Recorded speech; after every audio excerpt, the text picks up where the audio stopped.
ओम शांति। आज विशेष बाबा नए वर्ष की सब बच्चों को बधाई और नए वर्ष का विशेष रूप से वरदान दे रहे हैं। बाबा का इस नए वर्ष में क्या वरदान है, उसके लिए हम बाबा की मुरली में सुनेंगे। तो ये है 26/2/2023 के अव्यक्त बाप दादा के महावाक्य में, जो रिवाइज है 31/12/93। तो सार है आज का, नए वर्ष में सदा उमंग उत्साह में उड़ना और सर्व के प्रति महादानी वरदानी बन व्यर्थ को समाप्त करना। आज नव वर्ष, नव युग, नई सृष्टि के रास्ता बाप दादा अपने नव युग के आधारमूर्त बच्चों को देख रहे हैं। बाप दादा के साथ साथ आप सभी बच्चे सदा सहयोगी हो, इसलिए आप ही आधारमूर्त हो। दुनिया के हिसाब से आज का दिन वर्ष का संगम है। पुराना वर्ष जा रहा है और नया वर्ष आ रहा है। ये है वर्ष का संगम दिन और आप बैठे हो बेहद के संगम युग पर। बाबा कहते ये वर्ष का संगम है और बाबा ने बिठाया है बेहद के संगम युग पर। आप सभी नव वर्ष के साथ साथ नव युग की सभी को मुबारक देते हो। एक दिन की मुबारक नहीं, लेकिन नव वर्ष युग के अनेक जन्मों की मुबारक देते हो। इस संगम पर अच्छी तरह से अनुभव करते हो कि हम ब्राह्मण आत्माओं की नई जीवन है। नए जीवन में आ गए हो ना। ब्राह्मणों का संसार ही नया है। अमृत वेले से देखो तो नई रीति, नई प्रीति है। पुरानी दुनिया की दिनचर्या और नए जीवन, ब्राह्मण जीवन की दिनचर्या में कितना अंतर है। सब नया हो गया, स्मृति नई, वृत्ति नई, दृष्टि नई, सब बदल गया ना। और नई जीवन कितनी प्यारी लगती है। वैसे भी नई चीज़ सबको प्यारी लगती है। पुरानी चीज़ छोड़ना चाहते हैं और नई चीज़ लेना चाहते हैं।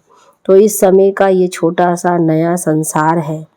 संसार भी नया और संस्कार भी नए, इसलिए दुनिया वाले भी नए वर्ष को धूमधाम से मनाते हैं। मनाने का अर्थ है उमंग उत्साह में आना। उत्साह होता है, इसीलिए मनाने के दिन को उत्सव कहा जाता है। उत्साह से ही एक दो को बधाइयाँ व मुबारक देते हैं व ग्रीटिंग्स देते हैं। तो आप ब्राह्मण आत्माओं के लिए हर दिन उत्सव है। सदा उत्सव अर्थात उमंग उत्साह में रहते हो। यह उमंग उत्साही ब्राह्मण जीवन है। दुनिया की रीति प्रमाण विशेष दिन को मनाते हो। आज मनाने के लिए इकट्ठे हुए हो ना, लेकिन आपका नवयुग नए जीवन का उमंग उत्साह सदा ही है। ऐसे नहीं कि 2 तारीख हो जाएगी तो उमंग उत्साह खलास हो जाएगा, 1 मास हो गया और ख़त्म हो जाएगा। बाबा कहते हर दिन उमंग उत्साह बढ़ता जाता है, कम होता नहीं। ऐसा है ना कि अपने अपने स्थान पर जाएंगे तो उत्साह खत्म हो जाएगा। हर घड़ी उमंग उत्साह की है, क्योंकि उमंग उत्साह ही आप ब्राह्मणों की उड़ती कला के पंख हैं। तो इस उमंग उत्साह के पंखों से सदा उड़ते रहते हो। अगर कार्य अर्थ कर्म में भी आते हो, फिर भी उड़ती कला की स्थिति से कर्मयोगी बन कर्म में आते हो। तो उड़ती कला वाले हो ना, तो बिना पंखों के तो उड़ नहीं सकते। यह उमंग उत्साह उड़ती कला के पंख सदा साथ है। यह उमंग उत्साह आप ब्राह्मणों के लिए बड़े से बड़ी शक्ति है। नीरस जीवन नहीं है। दुनिया वाले तो कहेंगे कि क्या करें, रस नहीं है, नीरस है, बेरस है। और आप क्या कहेंगे, उमंग उत्साह का रस है ही। कभी दिल शिकस्त नहीं हो सकते, कभी दिल शिकस्त नहीं हो सकते हो। सदा दिल खुश, कैसी भी मुश्किल बात हो, लेकिन उमंग उत्साह मुश्किल को सहज कर देता है। उत्साह तूफान को भी तोहफा बना देता है। पहाड़ को भी राई नहीं लेकिन रुई बना देता है। उत्साह किसी भी परीक्षा व समस्या को मनोरंजन अनुभव कराता है। इसलिए उमंग उत्साह में रहने वाले नवयुग के आधार मूर्त नव जीवन वाले ब्राह्मण आत्माएं हो।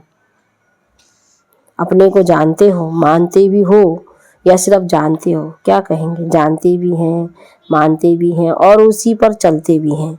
तो सदा यह उत्साह रहता है कि कल पहले भी हम ही थे, अब भी हैं और अनेक बार हम भी बनेंगे। तो अविनाशी उत्साह हो गया ना, थे, हैं और सदा होंगे।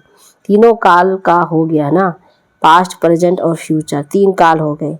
अविनाशी हो गया ना। बाप दादा देख रहे थे कि अविनाशी उमंग उत्साह में रहने वाली आत्माएं नंबरवार हैं या सिर्फ नंबर 1 है।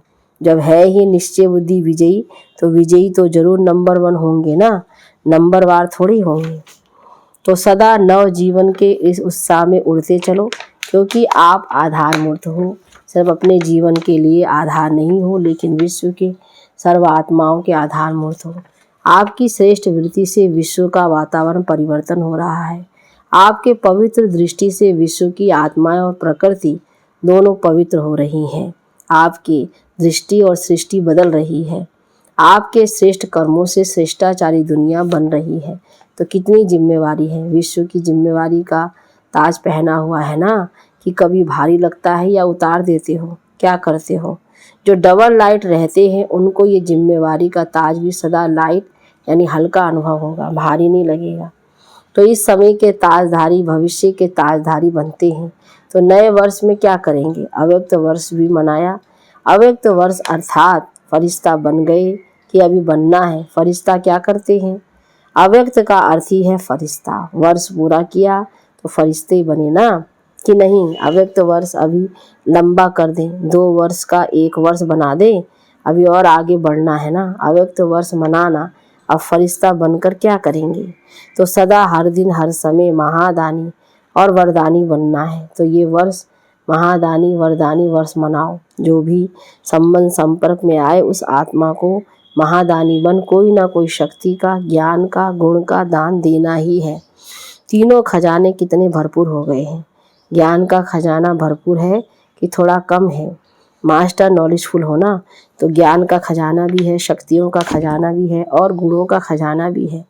तीनों में संपन्न हो कि एक में संपन्न हो, 2 में नहीं। वर्तमान समय आत्माओं को तीनों की बहुत आवश्यकता है। सारे दिन में कोई ना कोई दान देना ही है, चाहे ज्ञान का, चाहे शक्तियों का, चाहे गुणों का, लेकिन देना ही है। महादानी आत्माओं का बिना दान दिए हुए कोई भी दिन ना हो। ऐसे नहीं वर्ष पूरा हो जाए और कहो हमें तो चांस ही नहीं मिला। चांस लेना भी अपने ऊपर है कि चांस देने वाले दे तब चांस ले सकते हैं, या स्वयं भी चांस ले सकते हैं। लेना आता है कि कोई देवे तो लेना आता है। कोई चांस नहीं देगा तो क्या करेंगे, देखते सोचते रहेंगे। सारे दिन में चाहे ब्राह्मण आत्माओं के चाहे अज्ञानी आत्माओं के संबंध संपर्क में तो आते ही हो ना। जिसके भी संबंध संपर्क में आओ उनको कोई ना कोई दान अर्थात सहयोग दो। दान शब्द का रूहानी अर्थ है सहयोग देना। तो रोज महादानी व वरदानी बन। वरदान कैसे देंगे, वरदान देने की विधि क्या है। आपके जड़ चित्र तो अभी तक वरदान दे रहे हैं। तो वरदान देने की विधि है, जो भी आत्मा संबंध संपर्क में आए उनको अपने स्थिति के वायुमंडल द्वारा और अपनी वृत्ति के वाइब्रेशन द्वारा सहयोग देना अर्थात वरदान देना। कैसी भी आत्मा हो, गाली देने वाली भी हो, निंदा करने वाली भी हो, लेकिन अपनी शुभ भावना शुभकामना द्वारा, वृत्ति द्वारा, स्थिति द्वारा ऐसी आत्मा को भी गुण दान या सहनशीलता की शक्ति का वरदान दो। अगर कोई क्रोध अग्नि में जलता हुआ आपके सामने आए तो आग में तेल डालेंगे या पानी डालेंगे। पानी डालेंगे ना, कि थोड़ा तेल का भी छींटा डालेंगे। अगर क्रोधी के आगे अपने मुख से क्रोध नहीं किया, मुख से तो शांत रहे लेकिन आंखों द्वारा, चेहरे द्वारा क्रोध की भावना रखी तो भी तेल के छींटे डाले। क्रोधी आत्मा परवश है, रहम के शीतल जल द्वारा वरदान दो। तो ऐसे वरदानी बनी हो कि जिस समय आवश्यकता है उस समय सहन शक्ति का तीर नहीं चलता है। अगर समय पर कोई भी अमूल्य वस्तु कार्य में नहीं लगी तो उसको अमूल्य कहा जाएगा। अमूल्य अर्थात समय पर मूल्य कार्य में लगे। तो इस वर्ष क्या करेंगे, महादानी वरदानी बनो। चेतन में संस्कार भरते हो तब तो जड़ चित्रों द्वारा भी वरदानी मूर्त बनते हो। संस्कार तो अभी भरने हैं ना, कि जिस समय मूर्ति बनेगी उस समय भरेंगे। महादानी वरदानी मूर्त बनने से व्यर्थ स्वतः ही खत्म हो जाएगा, क्योंकि जो महादानी वरदानी है दूसरे को देने वाला दाता है। तो दाता का अर्थ ही है समर्थ। समर्थ होगा तब तो देगा। जहाँ समर्थ है वहाँ व्यर्थ स्वतः ही खत्म हो जाता है। समर्थ स्थिति है स्विच ऑन होना। जैसे इस स्थूल लाइट का स्विच ऑन करना अर्थात अंधकार को समाप्त करना, ऐसे समर्थ स्थिति अर्थात स्विच ऑन करना। तो स्विच ठीक है या कभी ठीक कभी लूज हो जाता है या फ्यूज हो जाता है, ऑन करना तो आता है ना। आज छोटे छोटे बच्चे भी स्विच ऑन करने में होशियार होते हैं। टीवी का स्विच ऑन कर देते हैं ना, तो स्विच ऑन करने से एक एक व्यर्थ संकल्प को समाप्त करने की मेहनत से छूट जाएंगे। अव्यक्त फरिश्तों का यही श्रेष्ठ कार्य है। और क्या नवीनता करेंगे? अव्यक्त वर्ष में अपना चार्ट रखा था कि कभी रखा कभी नहीं रखा, कभी कभी वाले बने या सदा वाले बने, कभी कभी वाले ज़्यादा है। तो इस नए वर्ष में नया चार्ट रखना। क्या नया चार्ट रखेंगे? 4 सब्जेक्ट को तो अच्छी तरह से जानते हो, तो इस वर्ष का यही चार्ट रखना कि चारों ही सब्जेक्ट में, चाहे ज्ञान में, चाहे योग में, धारणा में, सेवा में, हर सब्जेक्ट में हर रोज कोई ना कोई नवीनता लानी है। ज्ञान अर्थात समझदार बनना, समझ देना और समझदार बन चलना। ज्ञान में भी नवीनता का अर्थ है जो अपने में कमी है उसको धारण किया तो नवीनता हुई ना, ना से हाँ हुई तो नया हुआ ना। इसी रीति योग के प्रयोग में हर रोज कोई ना कोई नया अनुभव करो। योग में बहुत अच्छे बैठे, बहुत अच्छा योग लगा, लेकिन नवीनता क्या हुई? परसेंटेज बढ़ना भी नवीनता है। आज अगर आपकी परसेंटेज योग की 50% है और कल 50 से वृद्धि हो गई तो नवीनता हो गई।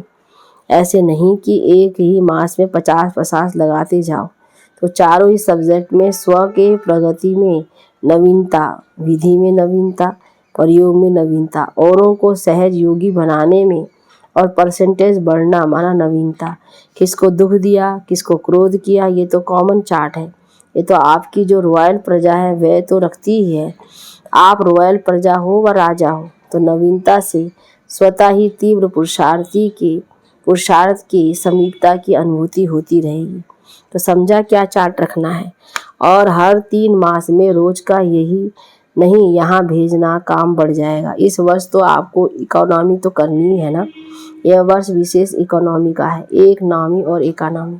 ज्ञान सरोवर बना रहे हो तो सब में इकोनॉमी करना, सब खजानों में, समय में भी, संकल्प में भी, संपत्ति में भी, सब में इकोनॉमी। तो हर दिन 3 मास का स्वयं ही साक्षी होकर चार्ट चेक करके शॉर्ट में अपना समाचार देना। हर 3 मास में देखना प्रगति हुई या जैसे है वैसे ही है। गिरती कला में तो जाना नहीं, लेकिन ऐसा भी नहीं कि जैसा है वैसा ही है। पुरुषार्थ में मिड गेट नहीं बनना। मिड गेट अच्छा लगेगा, ऐसे नहीं कहना कि चाहते तो थे लेकिन क्या करें, क्या क्या नहीं कहना। ब्राह्मणों की ये भाषा नहीं है कि क्या करे, कैसे करे, ऐसे करे, वैसा करे, लेकिन दूसरों को भी सहयोग देंगे कि ऐसे करो। समझा क्या चार्ट रखना है। अब देखेंगे कौन कौन क्या क्या करता है।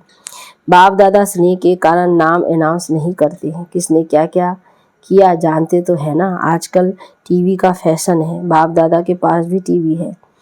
बाप दादा जानते पिछले वर्ष काम किया वो किसने कितना किया, नाम अनाउंस करें, हाफ कास्ट कितने रहे, फुल कास्ट कितने रहे। तो इस वर्ष महादानी वरदानी मूर्त स्वयं प्रतिभि और सर्व प्रतिभि बनो और हर रोज कोई ना कोई नवीनता अर्थात प्रोग्रेस अवश्य करें। तो ये हुआ स्व के पुरुषार्थ के प्रति। सेवा में क्या करेंगे? सेवा में भी नवीनता लानी है ना। मेले में बहुत कर लिए, प्रदर्शनियाँ तो अनगिनत कर ली, सेमिनार कॉन्फ्रेंस भी बहुत की। अभी आवाज़ बुलंद करने वाले माइक तो तैयार करने ही हैं, लेकिन उसकी विधि क्या है वैसे पहले भी सुनाया है, लेकिन किया कम है। सेवा की रिजल्ट देखा गया कि बड़े निमित्त आत्माओं को समीप लाने के पहले, चाहे कोई नेता है, चाहे कोई बड़े इंडस्ट्रियलिस्ट है, चाहे कोई बड़े ऑफिसर हैं, लेकिन उन्हों को समीप लाने का साधन है उन्हों के सेक्रेटरी को अच्छी तरह से समीप लाओ। आप लोग बड़ों के ऊपर टाइम देते हो, वो अच्छा अच्छा कहकर फिर सो जाते हैं। उन्हों को फिर जगाने के लिए इतना टाइम तो मिलता नहीं, ना वो देते हैं ना आप जा सकते हो। इसलिए सेक्रेटरी जो होते हैं वो बदलते भी नहीं हैं, बड़े तो सब बदल भी जाते हैं। आज एक मिनिस्टर की सेवा करते हो, कल वो प्रजा बन जाता है। सेक्रेटरी काफ़ी सहयोगी बन सकते हैं। तो किसी भी वर्ग की सेवा में इस वर्ष विशेष सेक्रेटरी, मैनेजर्स या प्राइवेट असिस्टेंट्स को जो भी शक्तिशाली हो, बड़ों के समीप हो, उन आत्माओं की सेवा विशेष करो। दूसरी बात, पहले भी इशारा दिया है कि वर्तमान समय कम खर्चा और नाम वाला। उसकी विधि है कि जो भी छोटी या बड़ी संस्थाएं हैं, एसोसिएशंस हैं, उनसे संबंध संपर्क रखो। बनी बनाई स्टेज पर नाम वाला करो। कम खर्चा नाम वाला करते हो, लेकिन और तीव्र गति से हर देश में या हर गांव में या हर जिले में जो भी भिन्न भिन्न प्रकार के एसोसिएशंस हैं या बहुत वर्ग के कार्य करने वाले हैं, कॉन्फ्रेंस करने वाले या सम्मेलन करते हैं, तो बनी बनाई स्टेज पर संदेश दो, तो समय और मेहनत दोनों बच जाएगी। अभी इसको तीव्र गति में लाओ। चेक करो कि जिस देश के या जिस स्थान के निमित्त बने हैं, उस स्थान की कोई भी संस्था वंचित ना रह जाए, क्योंकि वर्तमान समय वायुमंडल परिवर्तन हो गया है। अभी डर कम है, स्नेह ज़्यादा है। अच्छा में मानते हैं, अच्छा बनते नहीं है, लेकिन अच्छा मानते हैं। इसीलिए इस 2 प्रकार की सेवा को और अंडरलाइन करो तो सहज मार्ग तैयार हो जाएंगे। नया वर्ष शुरू किया है तो नया विधि और विधान भी चाहिए ना। इस नए वर्ष का अमृत वेले सदा ये स्लोगन इमर्ज करना कि सदा उमंग उत्साह में उड़ना है और दूसरों को भी उड़ाना है। बीच बीच में चेक करना, ऐसे नहीं कि अमृत वेले चेक करो और सारा दिन मर्ज कर दो, फिर रात को सोचो कि आज का दिन तो ऐसा ही रहा। नहीं, बीच बीच में चेक करो, इमर्ज करो कि उमंग उत्साह के बजाय कोई और रास्ते में पर तो नहीं चले गए। उड़ती कला के बजाय और किसी कला ने तो अपनी तरफ आकर्षित नहीं किया। अच्छा, चारों ओर के नव जीवन अनुभव करने वाले सर्व ब्राह्मण बच्चों को, सदा नवयुग के आधार मूर्त श्रेष्ठ आत्माओं को, सदा संकल्प बोल और कर्म द्वारा महादानी वरदानी आत्माओं को, सदा स्वयं की स्थिति द्वारा औरों की परिस्थितियों को भी सहज बनाने वाली समर्थ आत्माओं को, सदा हर दिन स्वयं में प्रगति अर्थात नवीनता अनुभव करने वाली समीप आत्माओं को, सदा एक नामी और एकानामी करने वाले बाप समान समीप आत्माओं को बाप दादा का याद प्यार और नमस्ते। अच्छा, मीठे मीठे सिकिलदे बच्चों प्रति माता पिता बाप दादा का याद प्यार और गुड मॉर्निंग। रूहानी बाप की रूहानी बच्चों को नमस्ते, रूहानी बच्चों की रूहानी बाप दादा को गुड मॉर्निंग, नमस्ते बाबा नमस्ते। वरदान है आज का, तन को आत्मा का मंदिर समझ उसे स्वच्छ बनाने वाले नंबर 1 श्रेष्ठ ब्राह्मण आत्मा भव। विस्तार, हम ब्राह्मण आत्माएं सारे कल्प में नंबर 1 श्रेष्ठ आत्माएं हैं, मतलब हीरे तुल्य हैं। इस स्मृति से तन को आत्मा का मंदिर समझकर स्वच्छ रखना है। जितनी मूर्ति श्रेष्ठ होती है उतना ही मंदिर भी श्रेष्ठ होता है। तो इस शरीर रूपी मंदिर के हम ट्रस्टी हैं। ये ट्रस्टीपन आप ही स्वच्छता व पवित्रता लाता है। इस विधि से तन की पवित्रता सदा रूहानी खुशबू का अनुभव कराती रहेगी। स्लोगन में रूहानियत में रहने का व्रत लेना ही ज्ञानी तू आत्मा बनना है। अच्छा, ओम शांति शांति शांति।